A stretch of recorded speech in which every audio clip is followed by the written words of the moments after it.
नमस्कार, पहाड़ समाचार देख रहे हैं। मैं हूं आपके साथ शुभम त्रिपाठी। बुलेटिन की शुरुआत बड़ी खबर के साथ, और इस वक्त की बड़ी खबर आपको बता दें, देहरादून सचिवालय में राज्य वन बोर्ड की बैठक, सीएम पुष्कर धामी की अध्यक्षता में यह बैठक शुरू हुई है। तो बोर्ड की बैठक में कई महत्वपूर्ण विषयों पर चर्चा चल रही है। इस वक्त की बड़ी खबर, सचिवालय में राज्य वन बोर्ड की बैठक का आयोजन किया गया है और सीएम धामी की अध्यक्षता में यह बैठक शुरू की गई है। इस वक्त की बड़ी खबर, बोर्ड की बैठक में कई महत्वपूर्ण विषयों पर चर्चा की जा रही है। तो ये बड़ी खबर आपको बता दें, देहरादून में सचिवालय राज्य वन बोर्ड की बैठक हुई है सचिवालय में, और इस बैठक की अध्यक्षता मुख्यमंत्री पुष्कर सिंह धामी ने की है। और आपको बता दें, कई महत्वपूर्ण विषयों पर इस दौरान चर्चा की गई है। तो बैठक में कई अहम फैसलों पर निर्णय हो सकता है। ये उस बैठक की तस्वीरें आपको बता दें। देहरादून से बड़ी खबर, सचिवालय में राज्य वन बोर्ड की बैठक शुरू हो गई। तो मुख्यमंत्री पुष्कर सिंह धामी की अध्यक्षता में इस बैठक का आयोजन हुआ है। तो सुरेंद्र डसीला हमारे सहयोगी अधिक जानकारी के लिए हमारे साथ इस वक्त जुड़ रहे हैं। सुरेंद्र, आपके पास आएंगे। जो ये बैठक आहूत की गई है, क्या कुछ इसमें निकलकर सामने आ सकता है? देखिए, बिल्कुल सचिवालय में स्टेट वाइल्ड लाइफ बोर्ड की बैठक चल रही है। बैठक बहुत महत्वपूर्ण होती है। इस बैठक को महत्वपूर्ण इसलिए कहा जाता है क्योंकि अगर केंद्र को वाइल्ड लाइफ बोर्ड को कोई प्रस्ताव भेजना है तो इसी बैठक से पास करा के प्रस्ताव भेजे जाते हैं। किस तरह के प्रस्ताव इसमें आते हैं ये बात आपको बता दूं।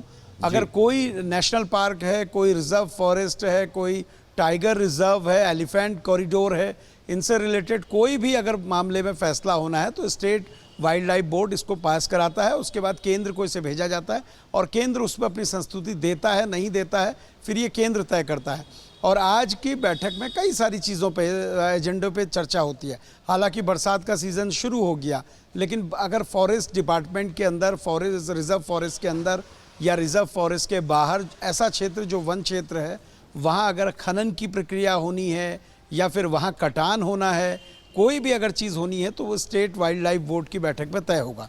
इसके अलावा बंदरों से जो नुकसान है, नील गायों से नुकसान है, इसके अलावा हाथियों से नुकसान है, तो उसको लेके अगर कोई ठोस नीति बनानी होती है तो वो भी इसी में तय होती है।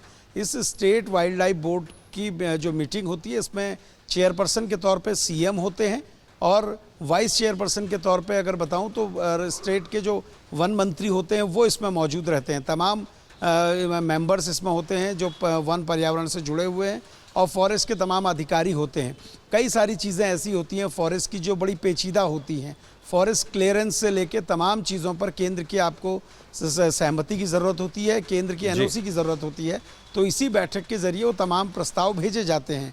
इस बैठक में ये भी तय किया जाता है कि जो मानव वन्य जीव संघर्ष है वो अगर बढ़ रहा है तो उसको कैसे कंट्रोल करेंगे, उसके लिए नई नीति क्या होगी, और बिल्कुल, तो उसके नियंत्रण के लिए नीति का निर्धारण इस बैठक में किया जा रहा है।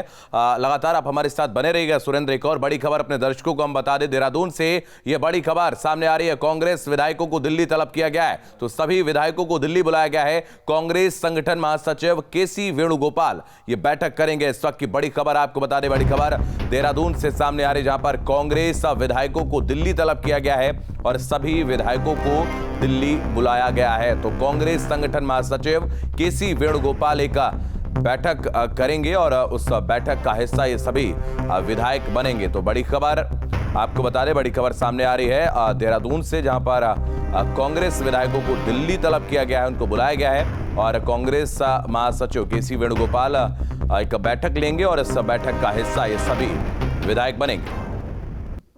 तो सभी विधायकों को दिल्ली बुलाया गया है और सुरेंद्र डसीला हमारे सहयोगी लगातार हमारे साथ बने हुए। सुरेंद्र, आपके पास आएंगे। क्या वजह हो सकती है, क्यों बुलाया गया है इन तमाम विधायकों को दिल्ली? देखिए शुभम, तलब कहना तो ठीक नहीं होगा, लेकिन हाँ ये है कि कांग्रेस के तमाम विधायकों को मैसेज है कि आज शाम उन्हें दिल्ली पहुंचना है और दिल्ली में संगठन के जो महासचिव हैं केसी वेणुगोपाल, इनके आवास पर एक बैठक होगी। अब इसके दो एजेंडे हो सकते हैं और सबसे बड़ी बात यह है, विधायकों को कोई एजेंडा नहीं बताया गया है कि बैठक में आपको आना क्यों है। इसके दो एजेंडे हो सकते हैं। या तो ये बैठक राहुल गांधी पर जिस तरह से ईडी का मामला बढ़ता जा रहा है उसको लेकर स्टेट में प्रोटेस्ट करने की रणनीति बनानी हो, या फिर केंद्र में किस तरह की रणनीति होगी उसके लिए हो सकता है बैठक हो, या फिर ये हो सकता है कि उत्तराखंड में हमने विधानसभा सत्र के दौरान भी जो विधायकों के बीच में नाराज़गी देखी थी, नेता प्रतिपक्ष कोई सवाल करते थे सदन के भीतर किसी नियम में तो पूर्व नेता प्रतिपक्ष प्रीतम सिंह उनकी बात को काट देते थे, प्रीतम सिंह कोई बात करते थे तो नेता प्रतिपक्ष दूसरा मामला ले आते थे।